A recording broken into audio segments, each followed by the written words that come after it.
오늘 5장 1절부터 4절 대제사장의 자격이 어떻게 되는가에 관해서 읽겠습니다. 대제사장마다 사람 가운데서 택한 자이므로 하나님께 속한 일에 사람을 위하여 예물과 속죄하는 제사를 드리게 하나니 그가 무식하고 미혹된 자들을 능히 용납할 수 있는 것은 자기도 연약에 휩싸여 있음이라. 그러므로 백성을 위하여 속죄의 제를 드림과 같이 또한 자신을 위하여도 드리는 것이 마땅하니라. 이 존귀는 아무도 스스로 취하지 못하고 오직 아론과 같이 하나님의 부르심을 받은 자라야 할 것이니라. 아멘. 여러분, 예수님의 대제사장 직분은 우리 구원에 있어서 절대적인 진리입니다. 왜냐하면 죄 문제 때문에 하나님 앞에 설 수 없는 저희들을 예수 그리스도의 그 대제사장 직분, 속죄의 직분을 통하여서 우리가 해결받았기 때문에 그렇습니다. 그래서 히브리서는 그 직분에 대해서 많은 말씀을 할애하고 있습니다. 자, 우리가 알다시피 구약시대에는 이스라엘 백성들을 위해서 존재했던 대제사장들, 그들에게 있어서는 이스라엘 백성을 구원하는 일에 있어서 없어서는 안 될 존재입니다. 그렇죠? 매일 죄가 지어지면 그 제물을 갖고 오면 죽여서 죄의 삭은 사망이니 죄의 삭이 해결됐고, 그래서 그 죄가 사해졌느니라 제사장이 그렇게 하는 거죠. 그래서 이스라엘 백성들에게 결코 그 구원하는 일에 없어서는 안 될 존재였다. 이런 의미에서 예수 그리스도의 제사장 직분과 구약 이스라엘의 제사장 직분은 동일한 의미가 있습니다. 같은 의미죠. 그러나 구약의 제사장은 예수 그리스도 제사장 직분의 그림자에 불과했다라는 사실을 우리가 알고 깨닫는 일은 정말 중요한 일이다. 왜? 구원과 연결되는 문제이기 때문에. 자, 그러면 오늘은 구약의 대제사장에 관계되는 것을 공부해 보도록 할 텐데, 대제사장은 하나님과 사람의 관계에서 중간자 역할을 하는 존재입니다. 히브리 말로 나비라는 말 자체가 중간에 선 사람이란 뜻입니다. 대제사장은 하나님과 사람 중간에 서서 사람을 대표하는 존재로 하나님께 말씀드리고, 그 모든 하나님의 죄 문제에 대한 것들을 사람들에게 이야기하는. 그러므로 대제사장은 이스라엘 중에서 가장 거룩한 자라야 합니다. 하나님 앞에 서야 되기 때문에. 그래서 대제사장은 이스라엘 백성들이 하나님께 드리는 제사, 예물을 드리고 기도해 주고, 그거 하기 위해서 몸을 씻습니다. 정결의식을 갖추고 또 예복을 입습니다. 그리고 머리에 기름을 붓습니다. 그리고 머리를 절대 풀 수가 없습니다. 옷을 찢을 수가 없습니다. 아내가 죽어도 과부를 아내로 취할 수 없었습니다. 왜? 거룩해야 되기 때문에. 거룩해야 되기 때문에. 그래야 주님 앞에 나올 수 있기 때문에. 대제사장이 거룩하지 못하고 짐승의 피를 가지고 지성소까지 들어가잖아요. 거룩하지 못하면 그 자리에서 죽기 때문에. 그래서 발목에다가 밧줄을 달아서, 방울을 달아서 소리가 안 나잖아요. 지성소 들어간 대제사장이. 그러면 끌어내는 거예요. 그럼 죽은 시체를 끌어내는, 죽은 시체를. 왜 그러느냐? 거룩하지 않아서. 그래서 1절 오늘 본문 말씀을 보면 대제사장의 자격 요건이 나오는데, 대제사장마다 사람 가운데서 택한 자다. 1절, 대제사장마다 사람 가운데서 택한 자이므로 하나님께 속한 일에 사람을 위하여 예물과 속죄하는 제사를 드리게 하나니. 대제사장의 직분은 사람 중에서 택한, 천사, 하나님이 천사를 통하여 대제사장 역할을 하지 않게 하셨어요. 다른 어떤 영적 존재 이 직분을 취하지 못하게 하셨어요. 오직 사람 가운데서 택한 자라야 했다. 그리고 4절 보면 이 존귀는 아무도 스스로 취하지 못하고 오직 아론과 같이 하나님의 부르심을 받은 자라야 할 것이니라. 하나님께서 이스라엘의 12지파 중에서 오직 레위 지파를 이 직분에 합당한 지파로 택하셔서, 왜 레위 지파를 택했습니까? 그건 하나님의 영역이죠. 하나님의 강권적인 주권에 의해서 레위 지파를 택하셔서 레위 지파의 아론을 대제사장으로 부르시고 아론의 자손들을 통하여 대대로 제사장 직분을 맡게 하셨습니다. 이스라엘 백성 중에도 거룩한 자들이 얼마나 많이 있었겠어요?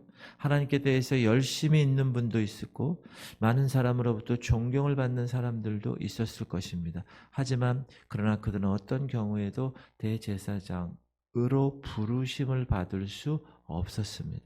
왜 그렇죠? 레위 지파에 속한 아론의 자손이 아니었기 때문에. 그러면 하나님이 왜 사람 중에서 부르셨나? 대제사장의 직분을. 그것이 2절에 나와 있는데, 그가 대제사장이 무식하고 미혹된 자를 능히 용납할 수 있는 것은 자기도 연약에 휩싸여 있음이라. 그러므로 백성을 위하여 속죄의 제를 드림과 같이 또한 자신을 위하여도 드리는 것이 마땅하니라.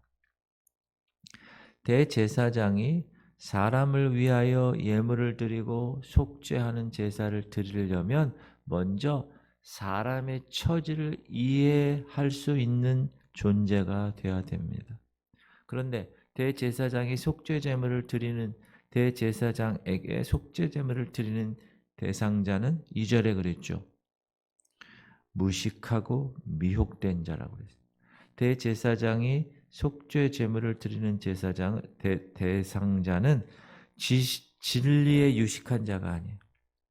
온전한 사람들이 아니고 무식하고 미혹된 자들, 상당수가 하나님 말씀에 무식한 자들, 또 세상살이에도 아는 것이 별로 없는 사람들 뿐만 아니라 영적으로 어린 사람들, 사단의 유혹으로부터 미혹으로부터 쉽게 넘어지는 사람들.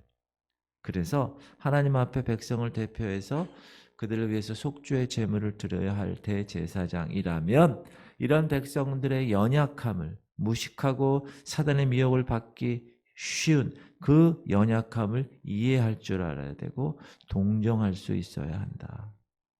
그래야 자기 백성들을 불쌍히 여기는 마음으로 하나님 앞에 대신 기도를 드리고 모세처럼 눈물을 흘리며 대신 백성들의 죄를 사죄를 위해서 자신이 지은 죄처럼 동일시 회개라고 그러는데, 중보기도에서 내가 지은 죄가 아니고 백성이 지은 죄지만 그것을 동일한 내가 지은 죄로 여겨 기도하는, 중보기도하는 그런 자여야 한다.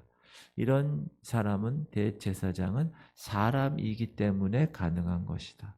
하늘의 천사, 영적 존재 불가능합니다. 왜? 그들은 우리의 성정을 모르기 때문에, 연약함을 모르기 때문에.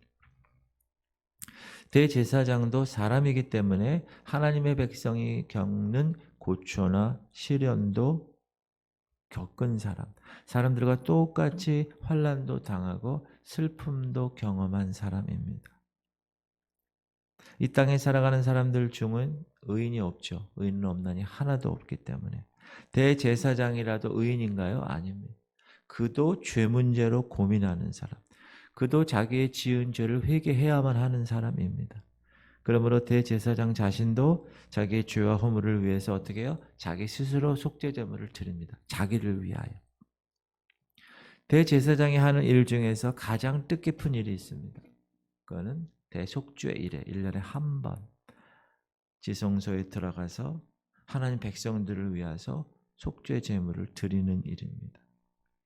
이때 대제사장은 먼저 자신의 속죄 제물을 하나님께 먼저 드립니다. 그래서 거룩으로 변화된 상태에서, 하나님이 인정하는 상태에서 지성소에 들어갈 수가 있습니다. 대제사장은 자신의 죄를 먼저 송아지의 피로 제사를 드립니다. 그리고 백성들의 죄를 위해서 염소의 피로 속죄의 제물을 삼는 것입니다. 대제사장이 아론 지파의 사람에서 하나님이 생각하였던 것과 마찬가지로 하나님의 종이라고 해서 죄를 범하지 않을 사람은 없습니다. 그렇게 생각해서도 되지 않습니다. 이 세상에 죄를 범하지 않을 수 있는 사람은 한 사람도 없습니다. 다 죄를 범합니다. 하나님께서는 대제사장을 세우실 때 연약한 사람 중에서 부르심으로 백성들의 그 연약함과 어려움을 이해하게 하셨습니다. 마찬가지로 오늘날 하나님은 하나님의 종들을 택하실 때 하나님의 백성들과 똑같이 연약에 쌓인 인간들로 당신의 종으로 삼으십니다. 그러므로 목사를 천사로 알고 교회에 나오신다면 그런 사람은 며칠이 못 가서 목사에 대해서 실망하지 않을 수 없을 것입니다. 사람의 냄새 풍기고 목사는 사람이지 사람 이상의 존재가 아님을 깨닫게 될 것입니다. 왜냐? 의인은 없나니 하나도 없다고 말씀했기 때문에. 어떻게 목사가 의인이 될 수 있을까요? 될 수 없습니다. 누구든지 자기는 죄를 범한 일이 없다고 하는 사람이 있습니까? 그 사람은 하나님을 거짓말하는 자로 만드시는 자입니다. 목사도 죄 짓습니다. 목사는 양떼들의 연약함을 이해합니다. 그들을 위해서 자신의 경우처럼 뼈아프게 여기는 사람입니다. 그들의 죄 문제를 모세처럼 동일시해서 주님께 중보하는 사람입니다. 하나님께 기도한 일이 중요한 일. 양떼들은 목자에게 허물이 있어도 그 허물과 죄를 용서하고 하나님의 사랑으로 덮어주는 사랑이 있어야 합니다. 그게 목사와 성도들 간의 관계가 제대로 된 공동체의 관계입니다. 목사는 성도들의 그 연약함을 동일시해서 하나님께 기도하고 성도들은 목사들을 사람인지라 허물이 있고 모자란 것이 있어도 하나님의 사랑으로 덮어주는 관계. 이것이 교회 공동체에서 하나님의 허락하신 관계입니다. 그런데 이런 대제사장은 우리에게 사람인지라 온전한 대제사장이 될 수가 없습니다. 왜? 자신도 죄인인데 자신을 위해서조차 속죄 제물이 필요한 사람, 그런 사람이 어떻게 온전한 대제사장의 직분을 감당할 수 있겠습니까? 그래서 히브리서 저자는 예수 그리스도의 제사장 직분이 얼마나 귀중하다는 것을 계속 반복해서 증거하고 있습니다. 그러면 예수 그리스도의 대제사장 직분은 어떤가? 그것은 내일 말씀드리겠습니다. 할렐루야.